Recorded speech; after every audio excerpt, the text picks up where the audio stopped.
You're the reason why I smile when I could have been balling.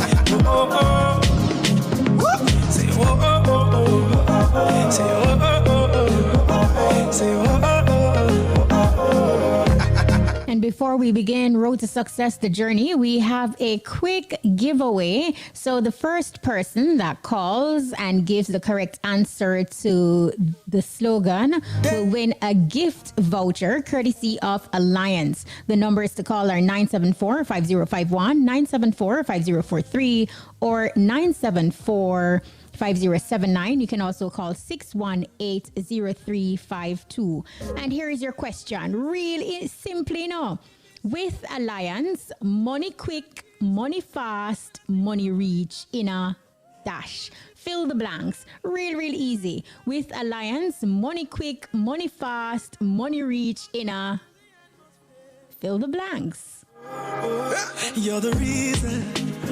You're the reason why I rise in the morning. Oh, oh, oh. You're the reason. Kevin Downswell is a world-renowned gospel singer, motivational speaker, and author of The Search Continues the Journey. He has performed around the world and has shared stages with the likes of some of gospel's greatest entertainers, such as Donnie McClurkin, Israel Houghton, Kirk Franklin, Byron Cage, Ty Tribbett, and Michael W. Smith, among many others. In 2005, Kevin was ordained to the office of an evangelist. The same year, he graduated from the University of the West Indies, Mona, with a Bachelor of Science degree in biochemistry.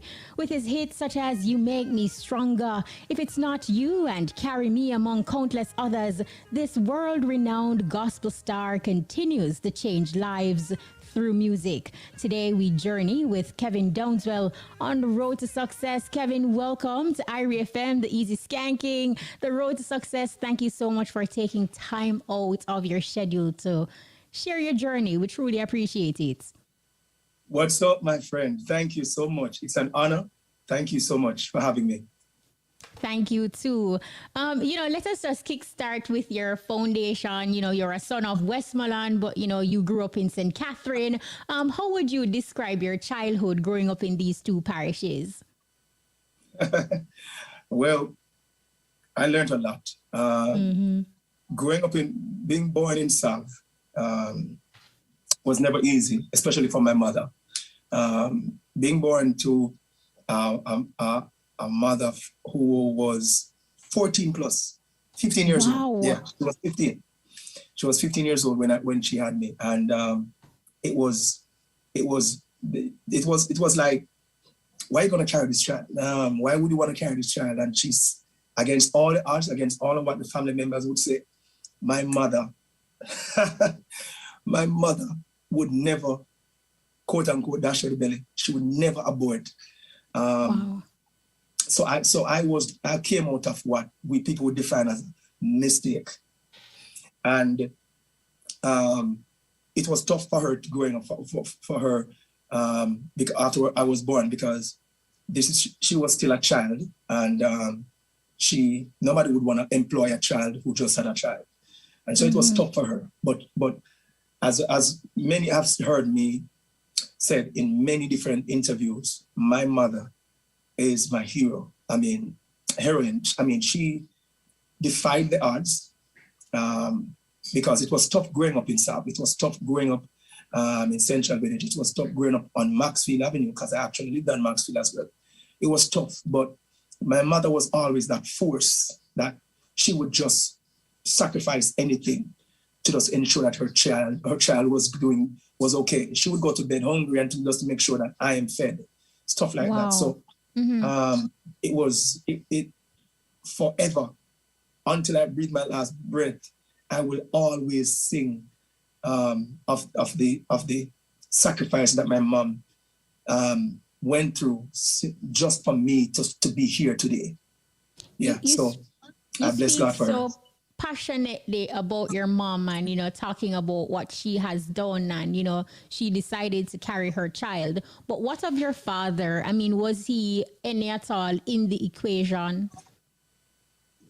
My father let's put it like this. My father, after spending time, because there was a point where I was with my father. My mother had to come back to Kingston, and I was with my father for about a few years. And let's put it like this. He did everything he could.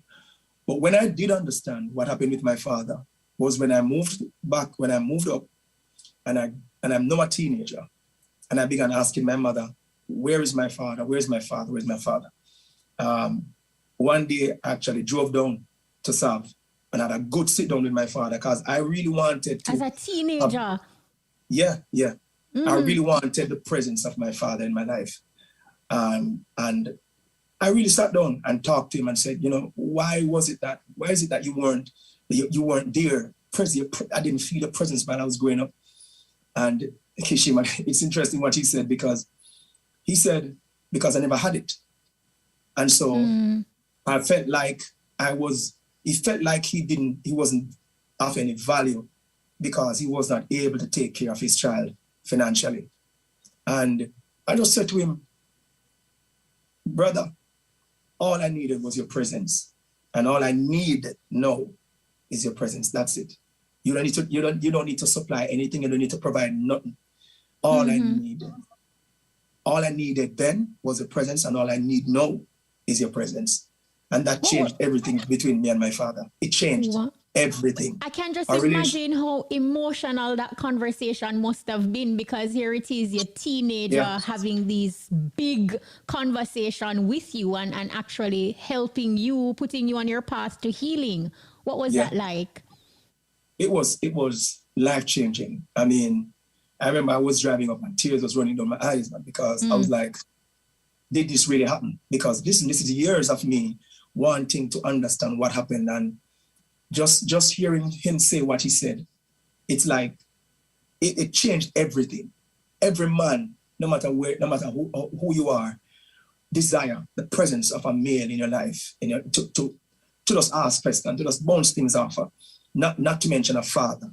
And so it changed my life. It literally changed my life.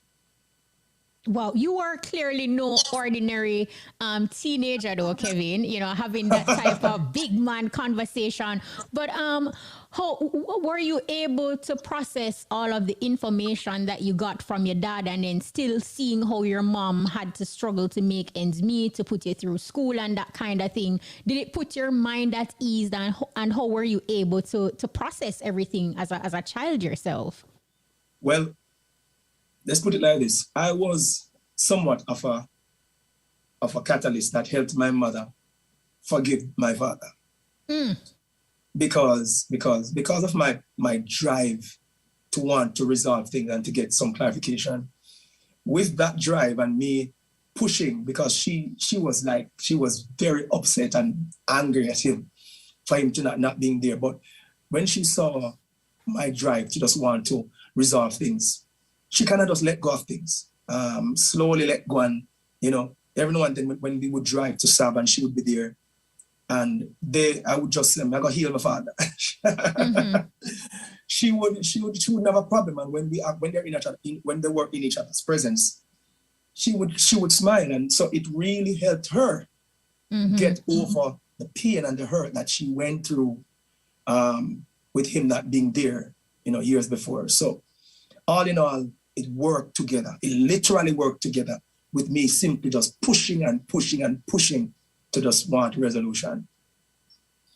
Looking back at your parents, what would you say is a standout value or values that you have learned from both of them that still resonates with you today as an adult? Wow. Starting with my father. My father, with the few years that I was with him, he was a hard worker. He was a hard worker. He would do everything to ensure that the little that he had, everybody in the house, whatever, grandma, uncle, everybody, he would work so hard to ensure that the house was good. So I took that from him in regards to never sitting down and never getting complacent and not thinking that things are going to happen for you. instead of getting up and make it happen. My mother, I don't want to, if I start now, I will not finish with my mother. But my mother is patient. My mother is resilient. My mother is a fighter. She loves God. I would see her praise God in the midst of some things. When scenarios would say to her, your God is real, I would just see her just praise God until things would change. I would see my mother. People used to talk about people put on pot on fire, empty pot on fire.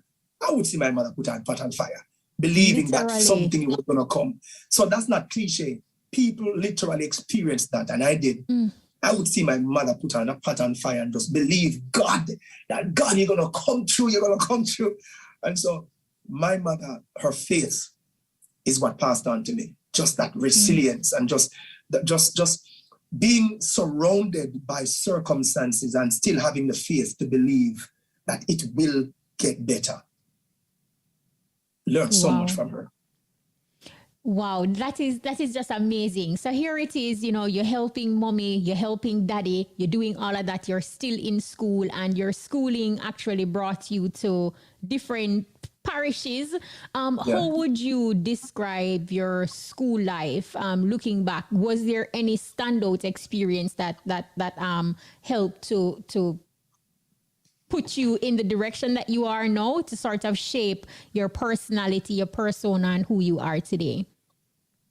I mean, I never realized that I could sing until around age 13, right? I wasn't really a singer until around age 13. During schooling, I was very quiet as well. I wouldn't sing in school. Even when I discovered that I could sing. So when I was at Jose Marti, between grade 8 and 11, that's when people realized I could sing. And so I became very involved in a whole lot of stuff. I was always entering the JCDC festival with the choir at the school. That was one of the things that helped me come out of my shell. Just being able to perform in front of people. And it got me to the place where I literally became very bold in my performance, just very confident. When I left from Jose to Camperdown sixth form, I got quiet again because it was a completely new environment, Shima, and I felt like I didn't feel at home. And so I went back into my shell. So Camperdown didn't know I could sing until the last few months before I left. Wow.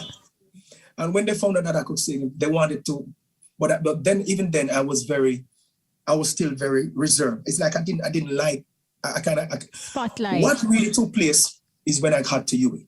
When I got to UWI, I was now involved in the UCCF, which is the Universities and Christian Colleges Fellowship.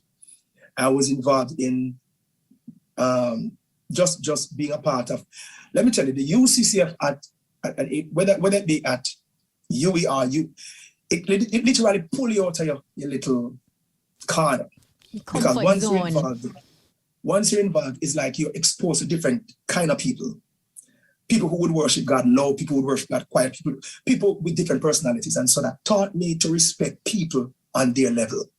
And so I became the worship leader. Then I became the president of the UCCF. I couldn't run.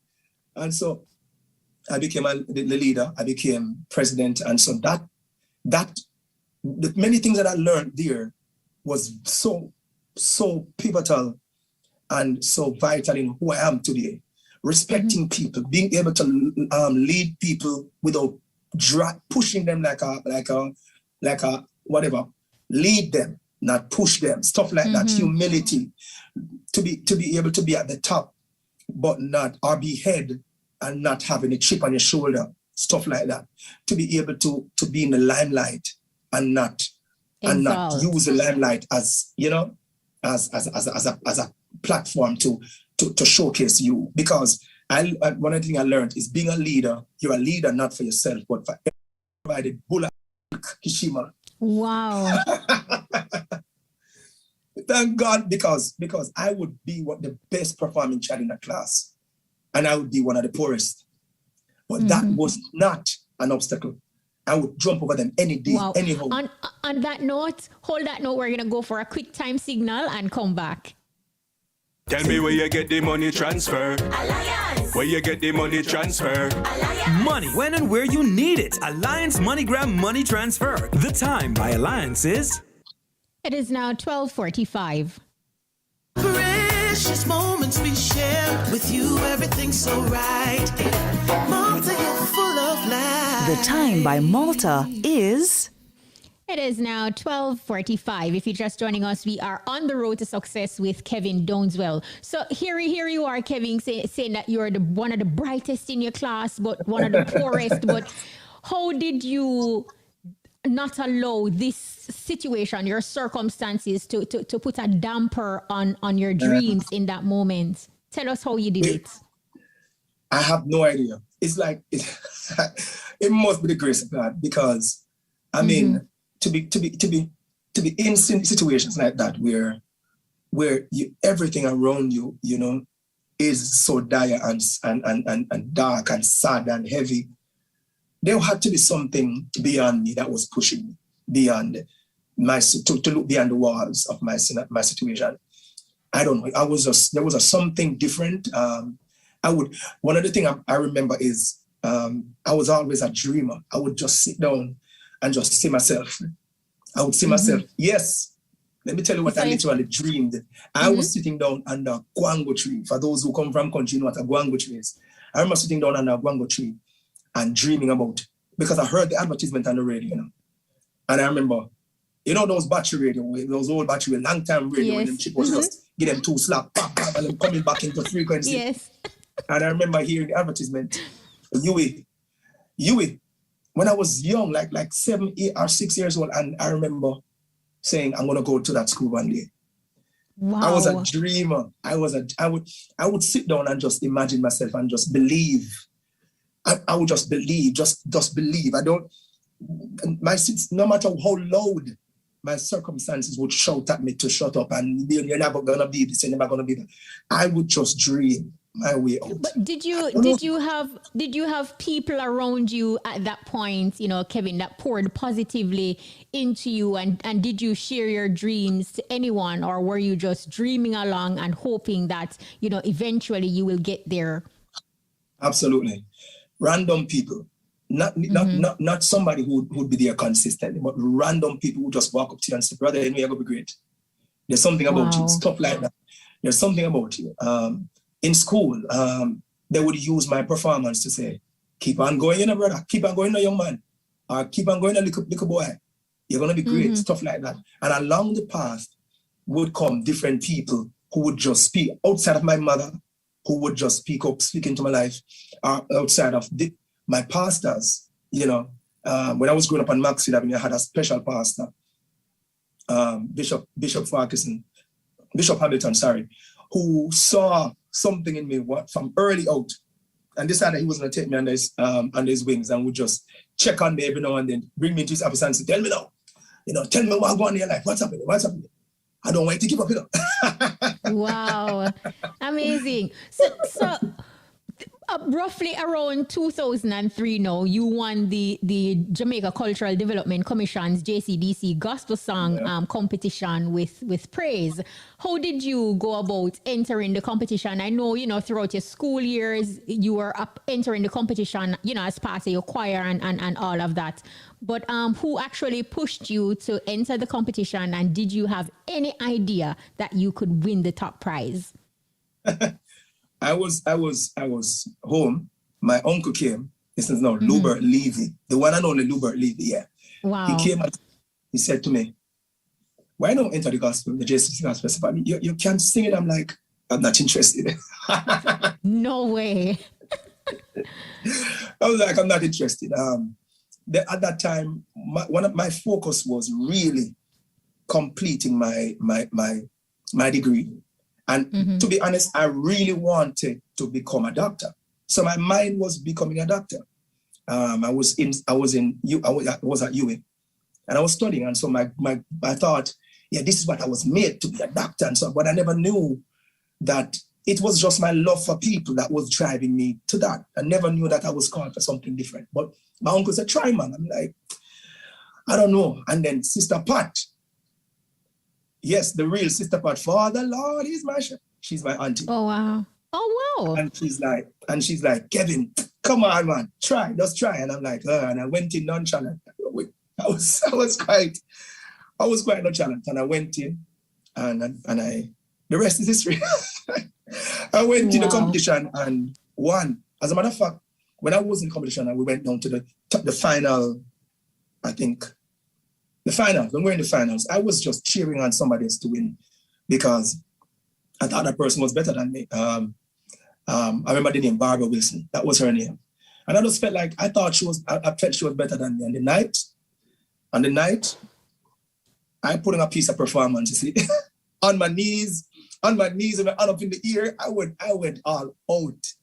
And the winner is Kevin Downswell. I was shocked. When did you develop that confidence in your singing voice and trust that, look, you have a really good talent? At what point or what stage along your journey you really started believing in yourself? Because even though you have the talent, I kind of get that, you doubt yourself along the way. I did a whole lot. I did have a lot of doubts. I think that the process kind of helped me to grow. The journey. You start from zero. You get better, you get more confident, you get more bold. I think being exposed, constant exposure to the stage in front of people, whether it's in front of 5 people or 5,000, not necessarily, I wasn't even in front of that crowd then. But whatever the crowd was, it helped me to build and build and build and build. I mean, the applause, the encouragement from people when I come off the stage, that would help me to build my confidence bit by bit. But my circumstances would keep me humble. Because I would come off of that stage and go back to struggle. I would go back to fight. I would go back to tears. I would go back to wondering, Lord, when are you going to deliver me? Stuff like that. And so, if you ask me if I would have chosen, if I would have rather God do it overnight and would just blow me up and then my circumstances change immediately, I would say no. I'm very grateful for the process that He brought me through because it kept me grounded, Kishima.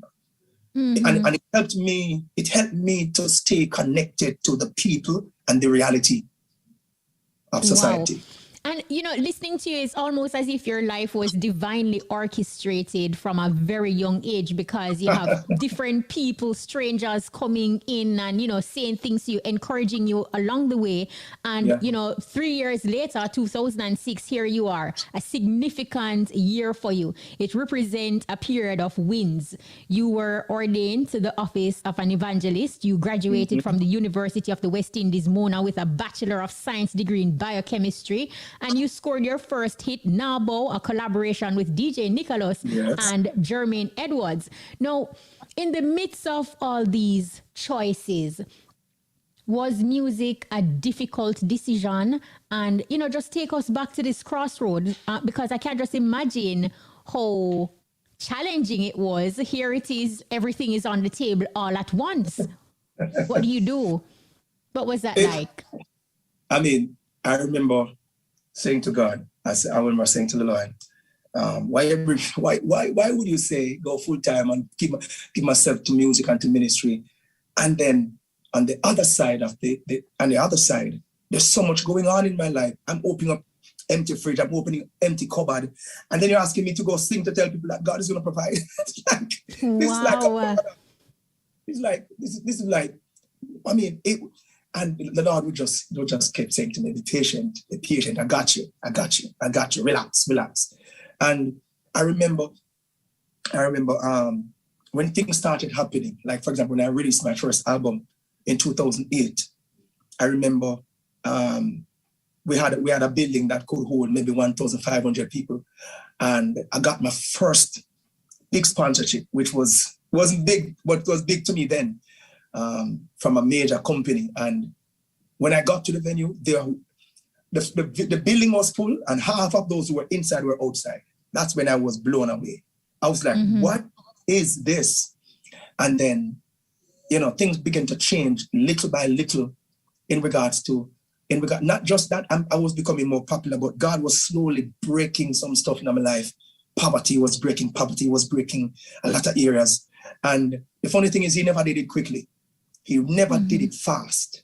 He took His time because it was necessary for me to learn the process of becoming, the process of change.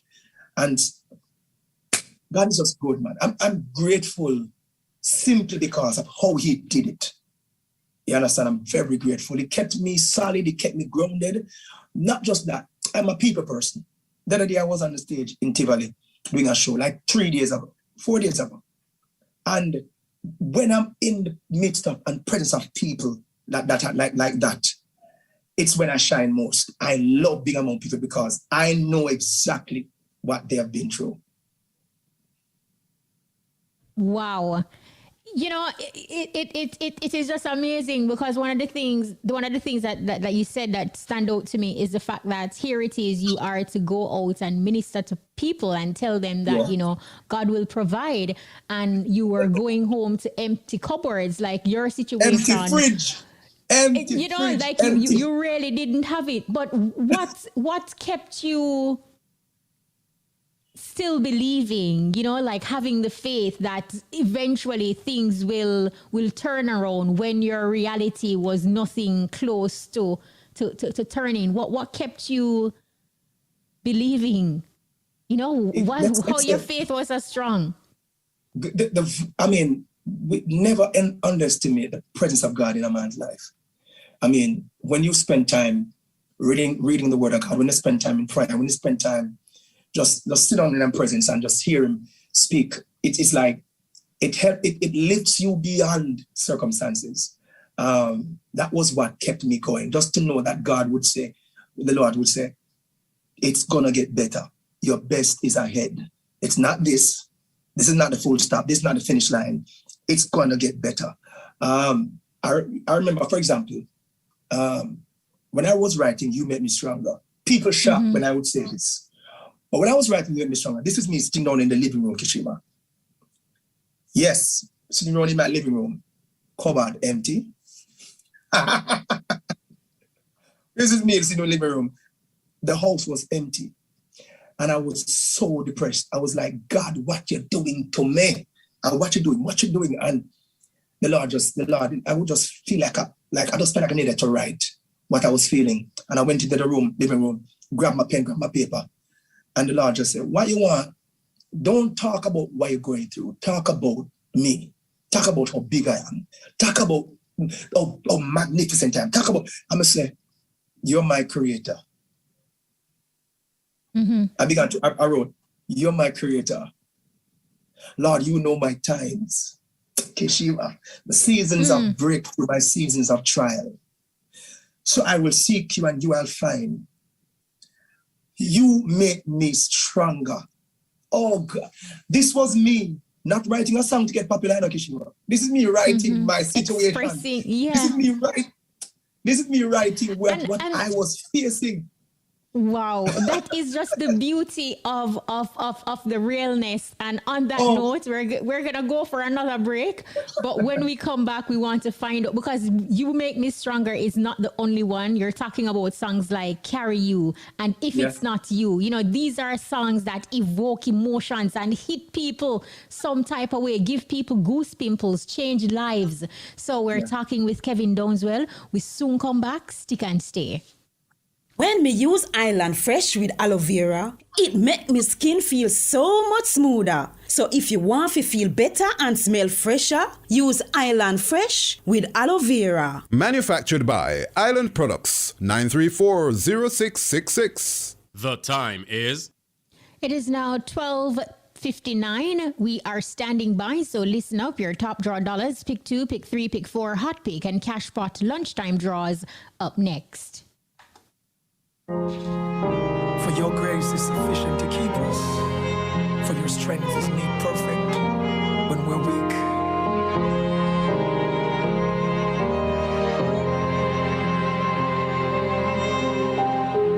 When the road is long and heavy, when it's dark and darkened, see clearly, I will live. And let the games begin. Good afternoon. It is Thursday, June 2, 2022. I'm Taiba, and welcome to the Supreme Ventures 1 p.m. live game draw. Now, before we begin, here's a quick look at our mid-morning winning numbers. Remember now that all Supreme Ventures live games are being supervised by the Betting, Gaming and Lotteries Commission and observed by the independent auditing firm PwC. Now let's put some money in your top draw for $600,000. Here are your winning numbers, so good luck. First of a top draw this afternoon is lucky number 21. Next up, we have a 2. Your third winning top draw number is a 3. The fourth number coming down is 20. And just in case you have plans for the jackpot, you are going to need 13. And now, let's pick a play with our dollars game. I hope you're feeling lucky. The winning numbers are coming your way. Starting off our dollars game this afternoon is lucky number 31. Next up, we have 21.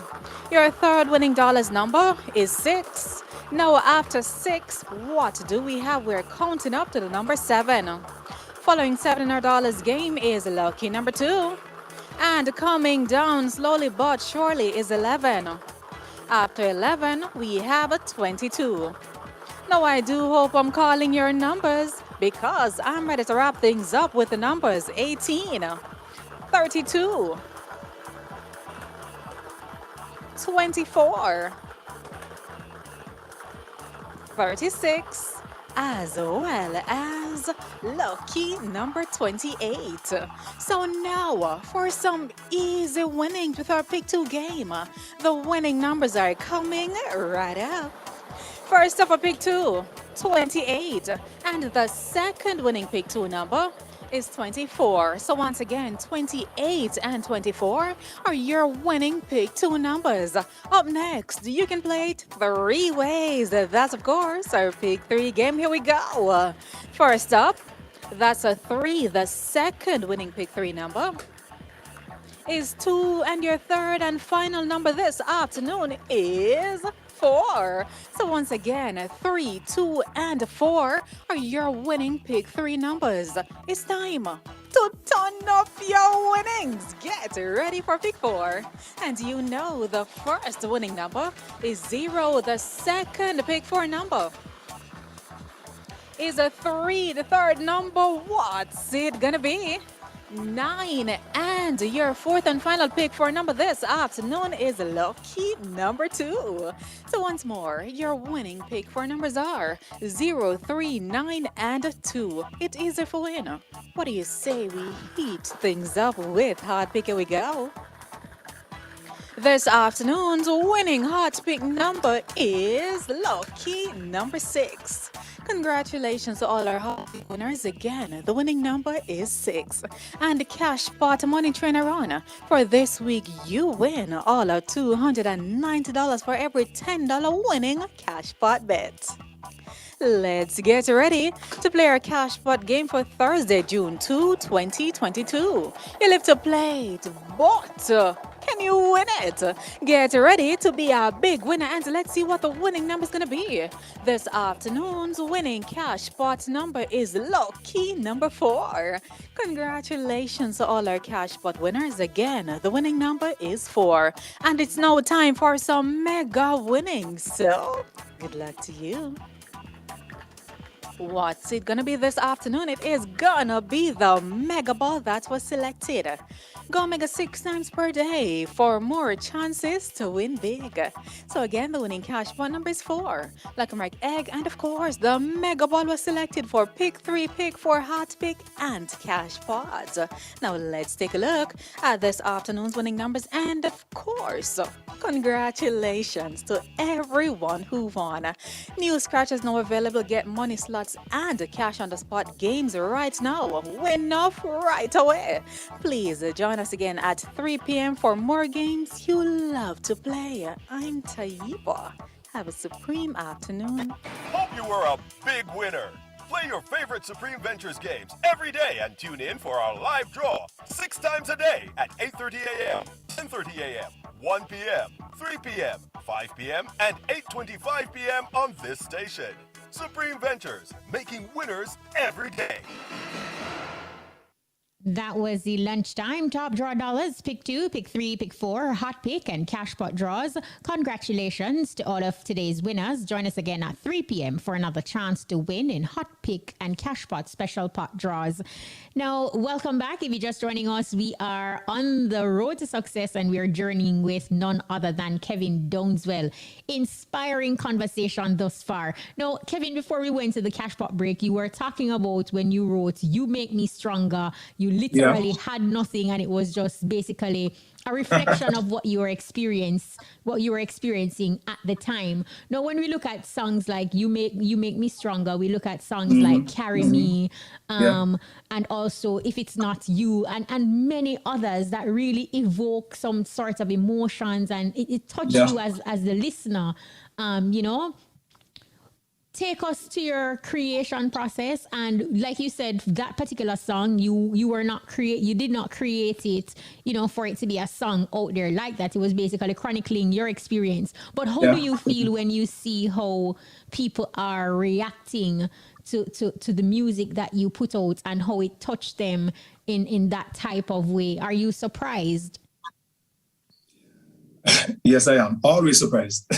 I'm always shocked because a lot of these songs are songs you consider you writing them in your own personal space, just writing. And then a man would walk up to you, wherever you are on the road, and would say, "This is the song that saved my life, brother." Or "This is the song that restored my family, my marriage, helped me restore my marriage." Or some deep things, This is the song that, brother, wherever you were when you wrote this song, you were speaking what I wanted to say. And I never know how to say it, but you said it for me. I'm like, what? So I'm always amazed by people and what the things I would say about some song that I would just write. At the end of the day, just writing. I was just writing. But I think that because some of these songs come so much from a real place, I've never written a song where I say, I'm just going to write a song. The song has to be inspired. It has to come from a but it doesn't mean that it don't have to mean that I'm going through something.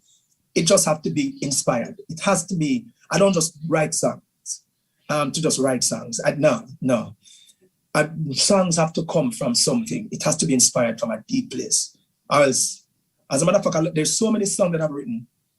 Like a lot of songs, like maybe a lot of songs, maybe 50, 60, 70 songs right now that are not public. That are just my personal space. If a man wants a song to say, Kevin, serious. If a man wants a song and say, Kevin, you can write a song for me, I can pull from the pool of many songs to say, sing this.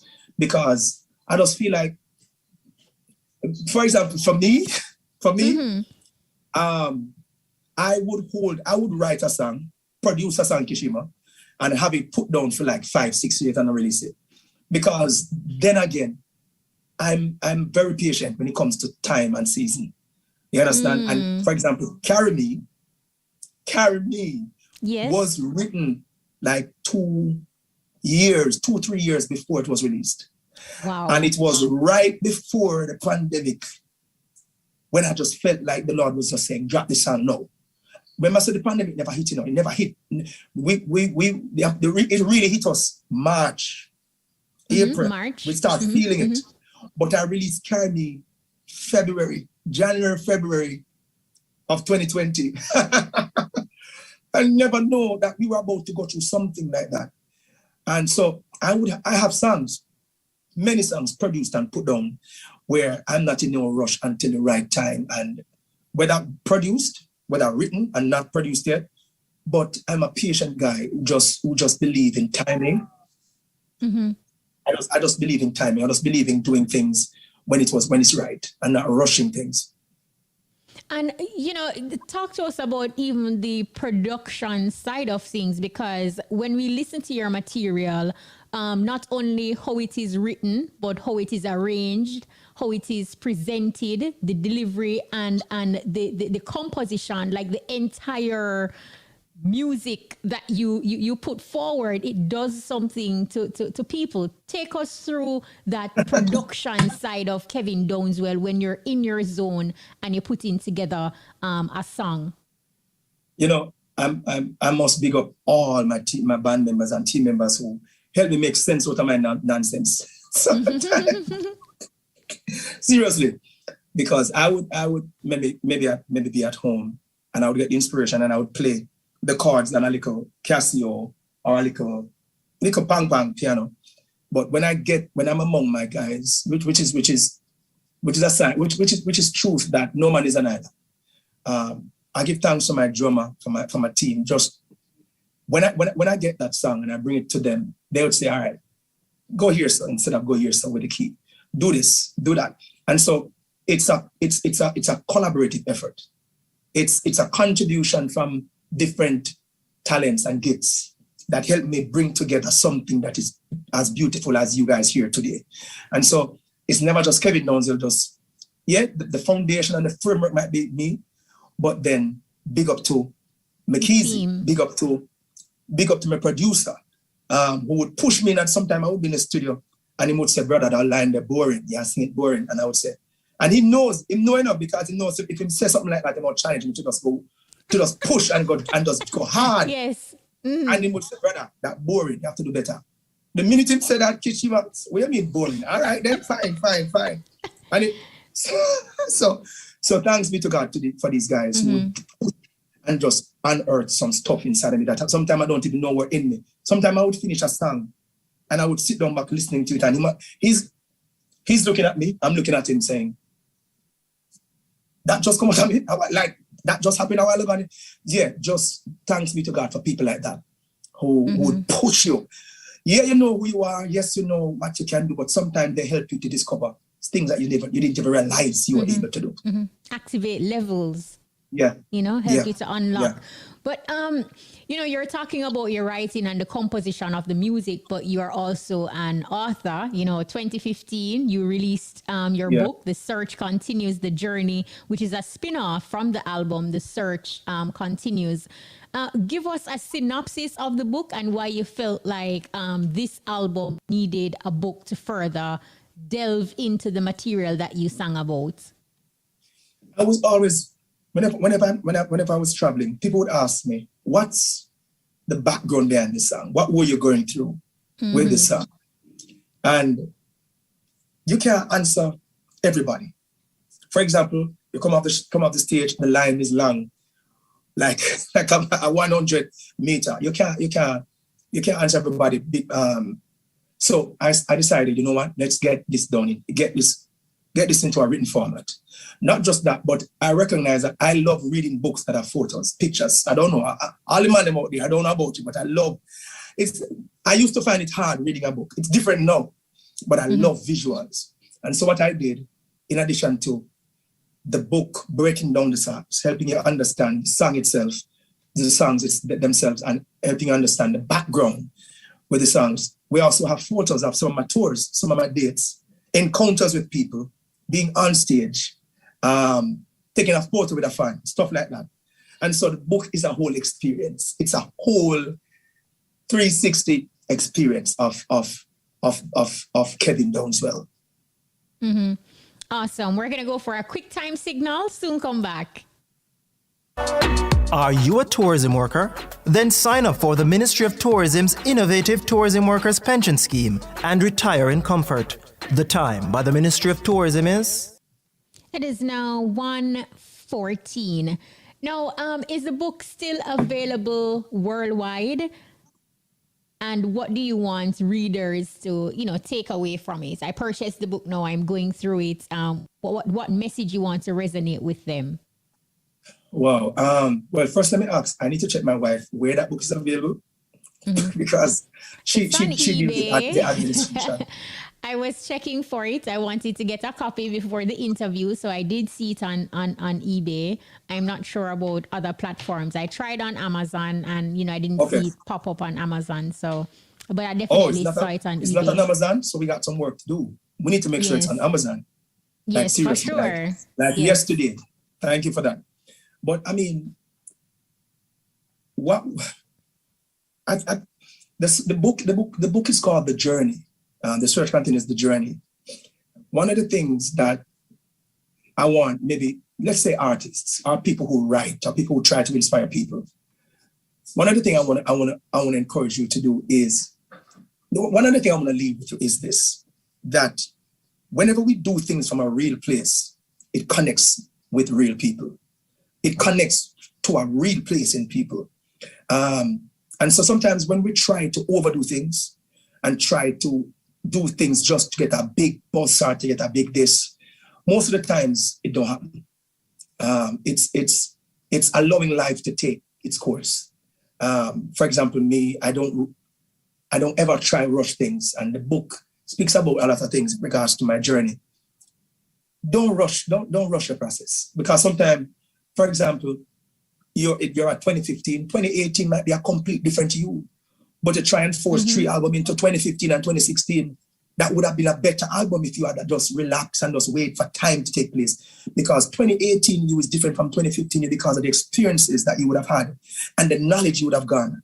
And so allow life to take its course, allow process to be fulfilled, because the things you learn, when you look back at yourself, you're going to say to yourself, wow, I wish that I'd waited before I did this. So process is everything, and process causes your products to become, to garner more value, because you're a different person. You're more knowledgeable, and so you have more to give people. And so allow life to take its process. And as I started out, write songs. Don't force your songs. As a matter of fact, if you have a writer's block, take a walk. Allow 1 week or 2 weeks to pass. It will come. It will come, I promise you. And lastly, a lot of times I would write and I would go back to fix a lot of things that I've written, because I didn't rush it. I didn't release the song immediately. I would go back and I say, this line could be a little better 1 month later or 2 months later. And so, it's always thinking of you. It's always saying to yourself, I'm better tomorrow. I'm better today than I was yesterday. I better you every single day. Wow, what a powerful message of patience, that, it is an ongoing process and an ongoing job. You have to really work at it in order to be able to master it. Now, from the IRFM Music Awards Gospel Singer of the Year to New York-based Love Gospel International Awards, you have many accolades you have earned. You have also shared the stage, like I mentioned earlier, with some big names in gospel, such as Donnie McClurkin, Israel Houghton, and Kirk Franklin, among others. With so many accolades and your achievements internationally and the spaces that you have gotten into and persons that you have interacted with, have you self-actualized? And if not, what's next? Absolutely. I think when you grow up wanting to be like these guys and find yourself in the same green room backstage with them, and them hearing you sing or whatever, whether you're singing before or after, whatever, and them hearing you and then walking up to you and say, whoa, or hey man, can I have your contact, or stuff like that. It's revelatory. It helps you to recognize, whoa, what you have. But not just that. It was through traveling, it was through being among these guys, I recognized how big brand Jamaica is, how big we are, and how much they desire to get a piece of us, Jamaica. And it helped me to settle in embracing my Jamaicanness. It helped me to settle to not being want to sound like anybody else, want to chase to become or to look like anybody else. It helped me to recognize that this Jamaican boy, the world wants more of Jamaica. Carry it wherever you go. What was the last question you asked? I don't remember the last question, but if you have self-actualized, or if not, what's next? we have a lot planned, which we were supposed to drop the album in 2020. But we dropped one song in 2020, one whole song, which took the whole, carried me. We just dropped Grace. Awesome Grace song. I'm going to be playing it shortly. Yeah, we just dropped Grace. So we're doing a lot of promotion with Grace. We've been doing a whole lot of interviews. We're dropping the video in a few weeks. The official music video for Grace. That song has been, that song feel like carry me. You can feel, it's like a carry me all over again. You can feel people immediately connecting with it. The other day, I literally walked the streets of Harvey Tree, Kishima. Come out, just get my people and just walk the streets and literally walk up to people and random people and say, well, go on, how you do? Whole life. Yes, I did. Wow. And we got, seriously. And we got some stories from people who, long story short, people are going through a lot. And I just decided, you know what? I'm going to put the album on hold and I'm going to drop these songs to just right timing, proper timing, to help to impact people, help to get them through. And when the album drop, it drop. But we have a whole lot planned in regards to Grace. Grace, right now it's all Grace. Grace brought me here. Grace. Album, we don't know. The other day we were just signed to Integrity Music, which is a major Congrats. Company in Christie. I mean, it's one of the largest. Thank you so much. So that has helped us to be able to impact a broader platform. And we're pushing to get a lot more from them. So that's big in regards to things that we've been pushing after. So we ain't stopping. Won't stop, can't stop. You know, when your mommy look at you now, Kevin, what does she say to you, knowing that, you know, this is her little boy, knowing the circumstances, knowing how the situation could have gone, because at the time she herself was a child, how she struggled, and look at you now. I mean, what she said to you when she looked on our big son? Oh my God. I mean, the other day I sent her, Happy Mother's Day, Mama, and I called her and she sent me this long epistle. My one boy who me go through so much sacrifice for. Me love him. Yeah. Wow, I can't just imagine. She never seen my one boy because, of course, I have another brother. But she was just so, she's so proud. I mean, and I think one of my goals is to make sure she is always proud. Always proud. Always proud. Wow. And you know, in all we do, family is important. I heard you earlier, you know, alluded that you're going to have a consult with your wife to find out what is happening. How important is it to have a close knitted inner circle, and also talk about how your wife's role as it relates to Kevin Downswell ministry? Oh my God. Kishima, family is everything. You know, family is the backbone of who I am. Family, you can't choose them. You can't refuse them. It's not like friends or co-workers. It's family. Family. My wife has been the centerpiece of a lot of everything I do. And I big her up everywhere I go. My wife, if I'm the head, she's the neck that supports and turns the head. She is so vital in my life, and I love her for everything. And we just had our little baby girl, and congrats! Thank you.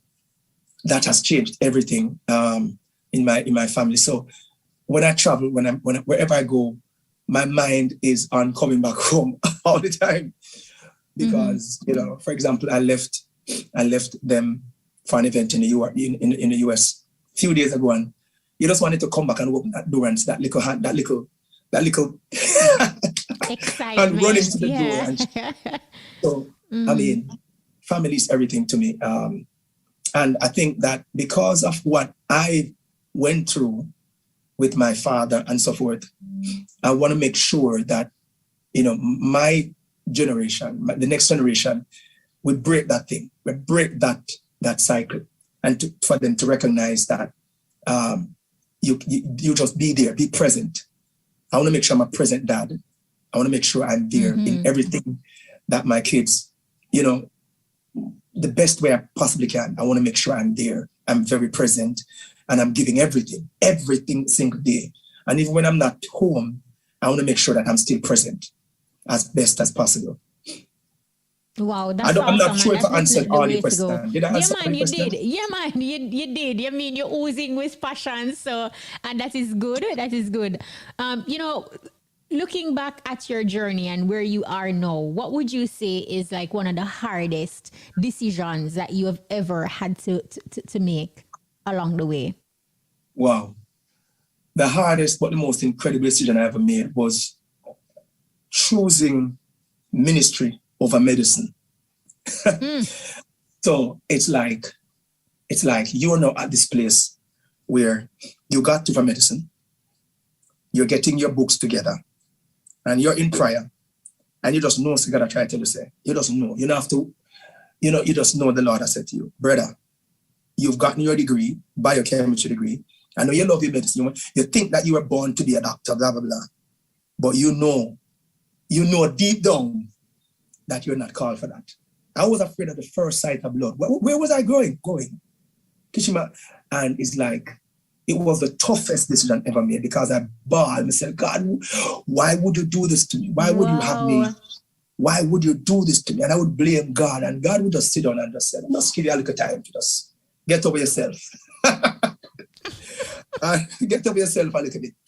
And, it was the toughest decision ever, but it was the most incredible decision that I ever made. Wow. As you mentioned, just get over yourself. I'm going to give you some time to get over yourself. But, this industry that we're in, not many celebrities have mastered the art of being humble. How important is humility on the road to success? Wow. Let's put it like this. Pride can close every door. Humility will be the one that opens the doors. No matter what you carry, no matter who you are, no matter how good you are or what you do, it's your personality. Sometimes it's your character, it's your aura, it's what you give off that draw people to you, that draw people who are bridges to different areas. Open doors. No matter how great you are, your gift alone won't do it. And so, I've not been as humble as I've really felt like I should, because sometimes, you get to moments where you should have been a little bit more calm and more relaxed and humbler, but then it teaches you for the next moment to be better. And so I think humility is one of the greatest tenet anybody could ever have in regards to longevity. People connect with humility, Nobody likes anybody who love to pop them color. Nobody. People are, the Bible said, he resists the proud, but he gives grace to the humble. And so humility, and let me just leave that with a lot of artists out there, whether you're secular or gospel. You have a brand, you have an image. I promise you this, your shelf life will be longer, will be greater if you carry that one aura of humility. No matter what you think you can, no matter how much car you think you drive, no matter what you drive, no matter how much big house, stay humble and watch what happens. And that's what I'm trying my best to walk in. As a matter of fact, I'm not even trying. I just want to ensure that I'm always accessible to people, and I'm always able to that little boy who knock on my window and say, sir, what would you want to say to me? I'm not whining about my window. You understand? If I'm walking on the street to go to the shop, to the mall or whatever, I'm able to pause for 5 minutes and not act as if what I'm going to is more important than your little question. You understand? Totally so get it's it. Important. It's important. It's important for us to realize that not that it's people who put us here. God did, but make time for people, man. Let them feel welcome in your space. Can you believe it? It's 1:30 already. 1:29. Boy, time go by quickly. So the final question, Kevin, For persons who are listening, and we know that in this digital era, especially for Christians and young persons who are trying to do the right thing and, trod this path of righteousness, but then temptation is everywhere. They're listening to your story and it seemed like, boy, yes, he got through struggle, but this man just tried this straight and narrow, no temptation. For persons listening, how do you deal with temptation, and what advice would you give to persons who are on their journey? They're trying to do the right thing, but, the world is what it is. Don't. Let's put it like this. You know what temptation is. You have to be intentional. If you try to hug up temptation, if you try to hug up the stimulus or the stimuli, whatever, if you try to be real with yourself. That's what I'm trying to say. Know what your weaknesses are. Know what your strengths are. And don't try to put yourself in a situation where you feel as if you want to prove yourself. But if you can avoid it, avoid it. If you can run. No, you have nothing to prove to nobody. You understand? Mm-hmm. If you know that this thing might just disorient you, just avoid it. Don't go there. Don't go to that party. Just don't. You see me?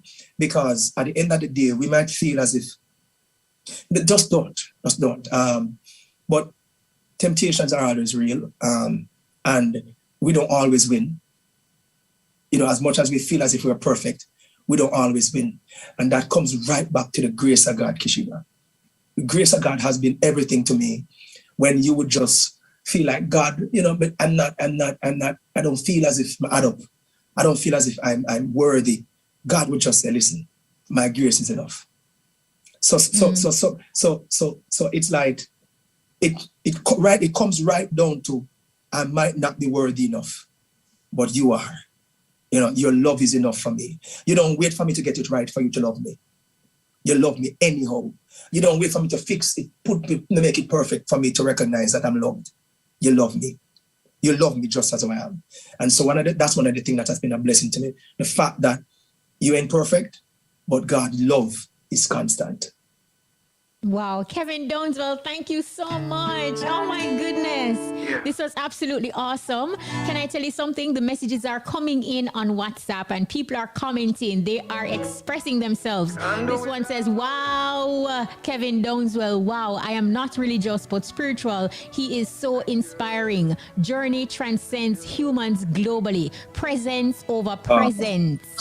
Yes, wow. If parents can help financially, sure, but there are more important, but be there for more important for the child. Kevin is a Jamaican and grounded at himself. Thanks, Kishima. Pick up yourself, Kevin Downswell.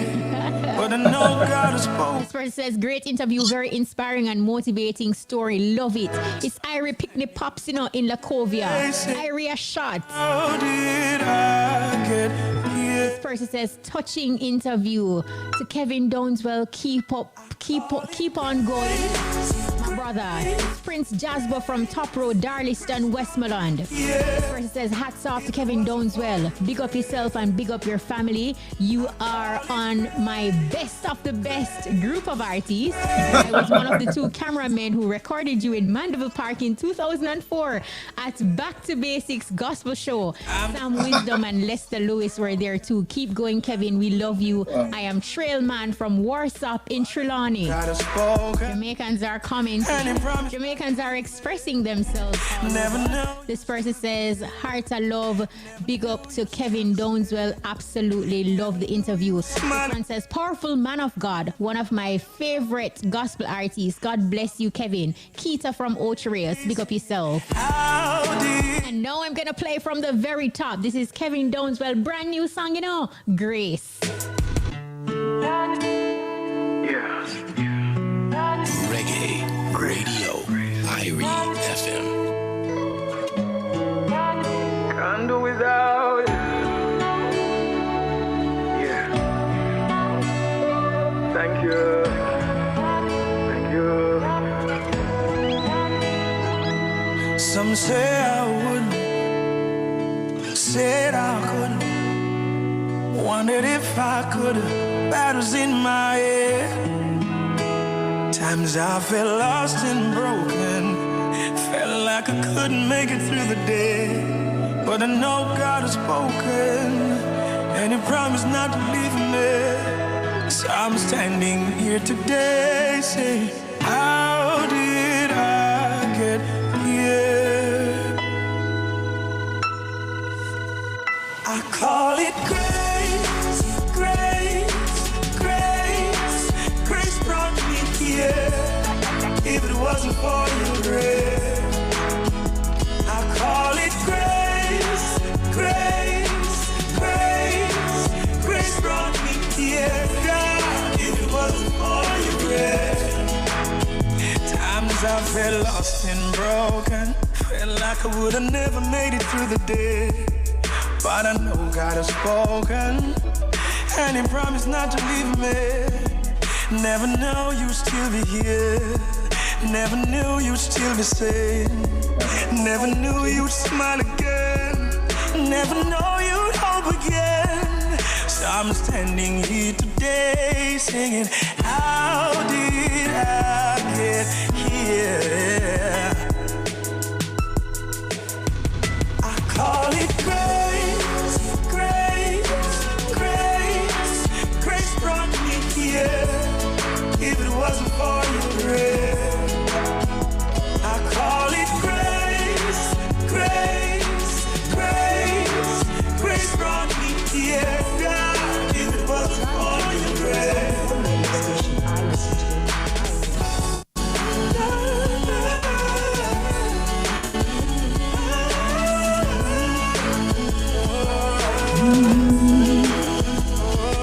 Have you ever been through something and come out on the other side and looked back and wondered how? You know it's a miracle, 'cause God is with you. 'Cause without Him, where would we be? I call it grace, grace, grace. Grace brought me here. If it wasn't for your grace, oh, I call it grace, grace, oh, grace. Grace brought me here. If it wasn't for your grace,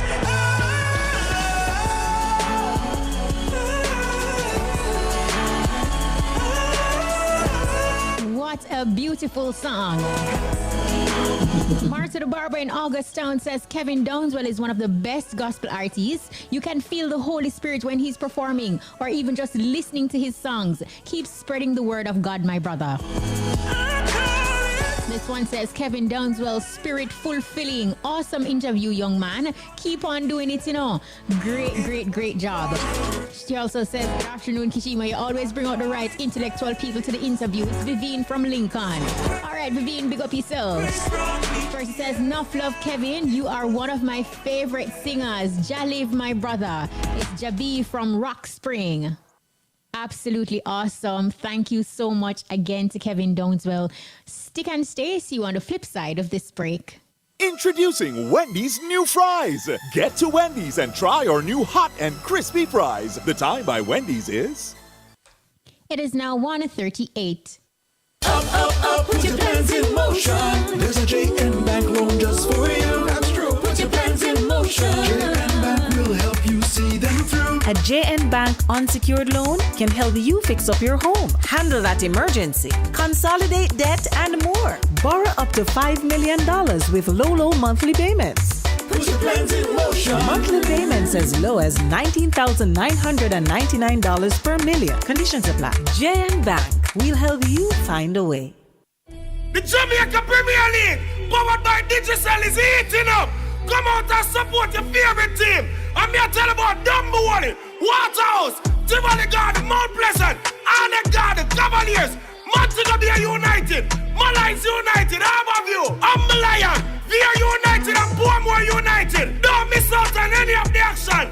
Enjoy the Campari Party stand at selected games. I remember, you must be eating our order to drink. Drink responsibly. A match time. Keep fully connected with Flow Fiber Fast Internet at home and on the road with LTE data and calls for a fast, reliable experience anywhere.